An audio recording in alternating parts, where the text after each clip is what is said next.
Okay. Hey everyone, welcome back to another episode of Mind Over Masculinity, where we dive deep into the heart of modern masculinity, mental health, and the tools that we can use to break free from the old patterns and unlock our true potential. So today's episode, it's going to blow your mind, literally. So we are diving into the idea that our minds are supercomputers and the techniques actors use to access emotions, thoughts, and creativity could be the operating system that we have all been missing. Yeah. Think about it. Like just like the Windows and Linux made computers accessible to the masses, and these acting tools could give you unparalleled access to your emotions, inner dialogues, and the decision making power, right? So, to help us navigate these, I am thrilled to be joined by James Rojas-Taylor, known as Jim as well. So, welcome to the show. Thank you for having me, Mr. Charbordy. Lovely, lovely. So I'll call him Jim definitely. So before we start, I'll quickly love to introduce you to all of our listeners.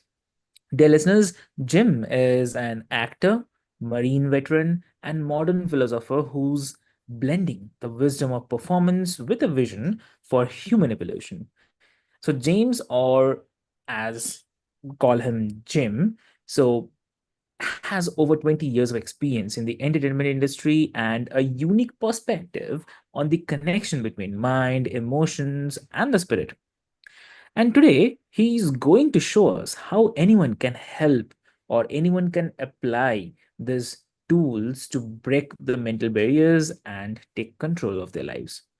So, James, welcome to the show. And I can already tell this conversation is going to be one of the best. So, welcome to the show. Thank you. Thank you for having me. I really appreciate it. Lovely, lovely. So, James, the brain as a supercomputer and acting techniques as its operating system. So, if you can break down, like, what do you mean by that and why it's such a powerful concept? Well, let me start off by saying why it's a powerful concept. When we taught the world systemically uh, language literacy, how to read and write, it changed the world.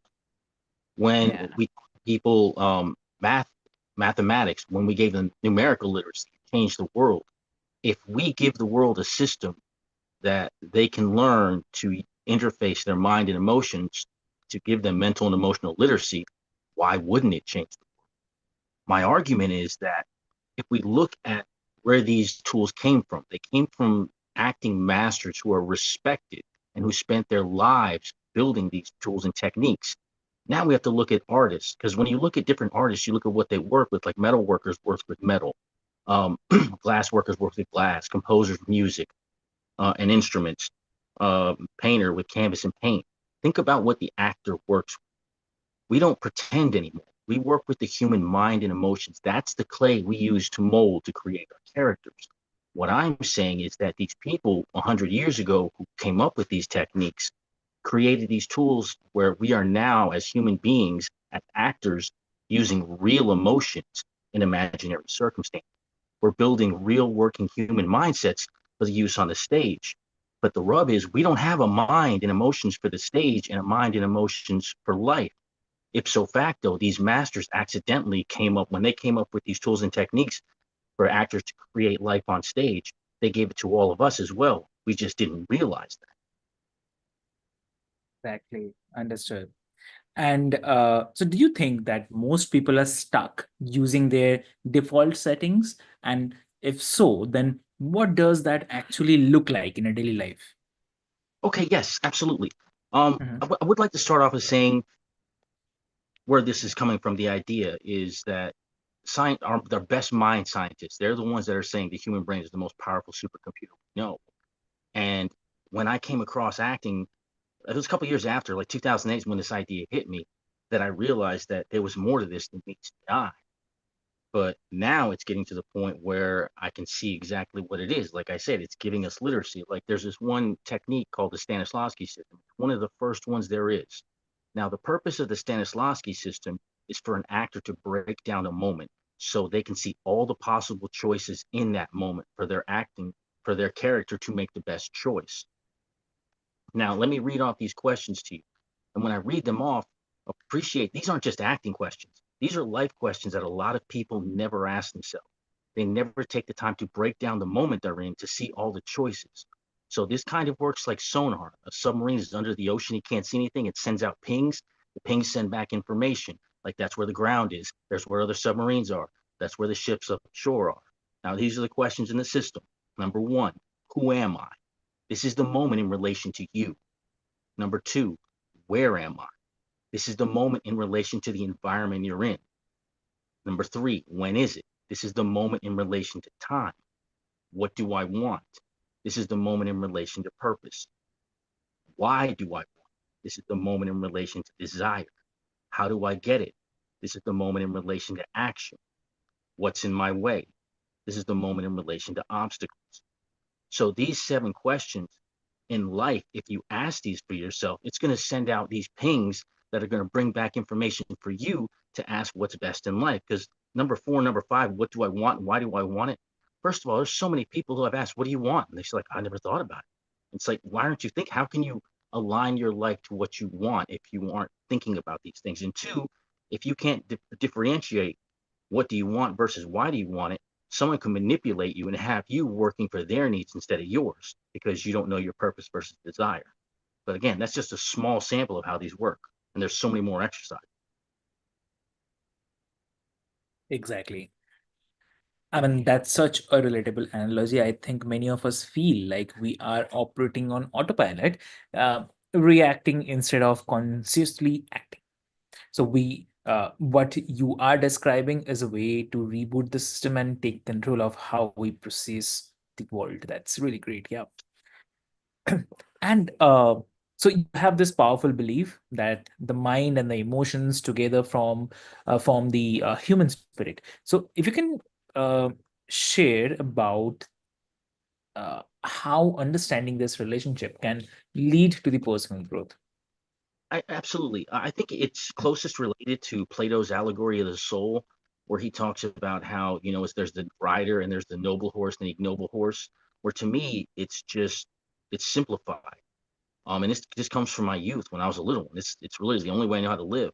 But I see that my mind and my emotions, once I connected these two together, that was my spirit. That's what I am essentially. I mean, I have a body, yes, but the core of me within this body is my mind and my emotions linked together because I see my emotions as energy. They're like flavored energy, different colors, and I feel different motivations as I, wear different colors of emotion. And then my mind is just there's a lot of variations I use it for because there's like I say, I treat it like a supercomputer, and I have different programs that I run. Two of my oldest programs are my suits and bubbles. My suits were different versions of me. What I would do from like age 4 is when I met people, I would listen to them actively, and whatever they had going on inside their mind, I would copy it and make a version of myself with those. So I was just creating all these different versions of myself, and my bubbles were like the holodeck in the Star Trek universe. I would just have these worlds in my head where I would stick these people in these versions of me and they would act out scenarios. So if I needed to do something, I would just put a version of me in a bubble, run a scenario. If I didn't like it, I'd reset, run it again. And that's how I'd work through problems before I did it in life. Exactly, exactly. And so like let's talk about the creativity. Like we tend to think of it as something that you are either born with or not. But you argue that acting techniques can help anyone access the creative problem solving. So how Yes. does that work? Well, I'm a firm believer that everything in life is a learned skill. We all learn how to do these things. We just don't, we just, it's happened since birth and it's the world we live in. So we take it for granted. But there's nothing really special inherently about acting. It's just about getting to know yourself because it's like real life when people are afraid to get in front of a stage and talk to someone or like give a presentation in front of 100 people. They have that stage fright. Actors don't really have that. New actors have, not seasoned actors. And you understand the reason why. It's about knowing the work, knowing what's going on. If you ask all these questions and filling it, because acting is like a coloring book. You get your script, that's the black and white coloring book. The actor has the crayons and they color in the rest of the picture. With all these questions, with all this research, with all the work that we fill it out and give it life. people, human beings, don't do that part. They just Mm, live like automatons because that's what we've been trained. We go through the system. We've all been programmed, but we've mm, been programmed with dead people's programs that put into us because they thought it was the best way to live. And maybe it was in their time, but times have changed. We don't reprogram. We're just spinning our wheels. yeah, exactly. Agree. So, can you give an example also about the technique, this specific technique, maybe something from your own acting experience that can help people break through the mental blocks? Absolutely. Um, One thing I'm a big fan of is the rehearsal process. Hmm, We go through so many major events for the first time when they happen. But when we know like a job interview or maybe a difficult conversation you have with someone, take the hmm, time in your mind. If you develop these tools and techniques, you can hmm, have these conversations in your head in many different ways. So you can figure out all the things they could say hmm. beforehand. So it gives you an advantage going into it. So you're not going in cold, you're not going in nervous, you're going in with some knowledge in your head. Yeah, The Meisner understood. technique also that teaches how to read behavior. And like I tell people all the time, I think it's very important to learn how to read behavior.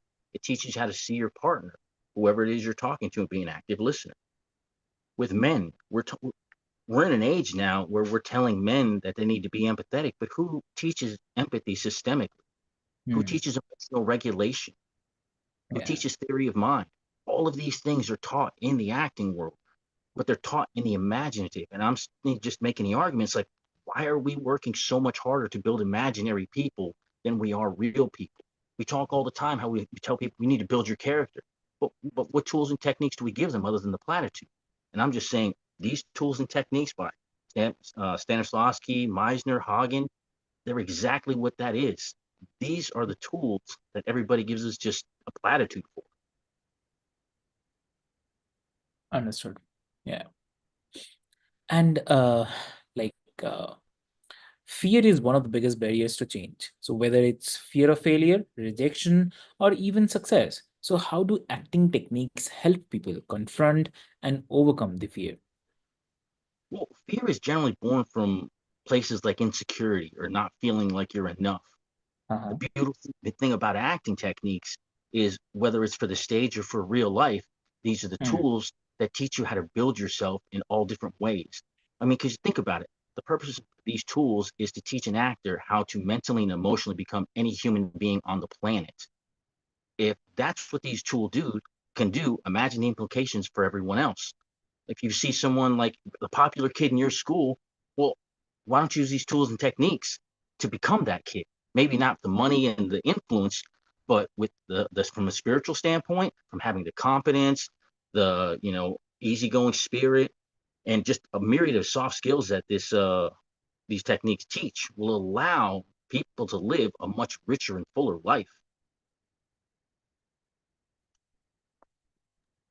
that's really awesome. And also here I have to say one more thing is that like this is really hits home because fear is something that can paralyze us. But what you are suggesting is that we can almost reprogram our responses by rehearsing the healthy reactions. That's such an empowering thought. I totally appreciate, definitely. And so for those who's listening who are excited to try this out, what's the one simple technique or acting technique, I would rather say, they can start participating today to gain greater access to their minds and their emotions? What do you say? Um, there's four that I can give right offhand. I talk about them in the book that I wrote. One is the Stanislavski system. That was those 7 questions that I. Mhm, The other is the Meisner technique. These are 3 techniques of repetition that allow you to read behavior, to listen with mhm, more than just your ears, to listen with your mhm, eyes, to listen with your feelings. And that's what mhm, acting does. It tries to draw in more information. There's mhm, also Hagen's exercises, which are 10 exercises, which do the same thing as, well, they mirror Stanislavski because they break down the moment, but it's in her own way. And there's also mhm. improvisation. Like if you want to be the life of the party, think on your feet, learn improv techniques. So it's like it's all there and it's all provable. And it's not just in the theater either. I talk about the research that's out there. University of Irvine, California, had a class Mhm. where their memory and learning center came together with the acting department, teach their kids a new way to just understand, intake the emotions. One guy said it's kind of like learning the meaning of a song before learning the song. There's Elmhurst College where they got a program out there.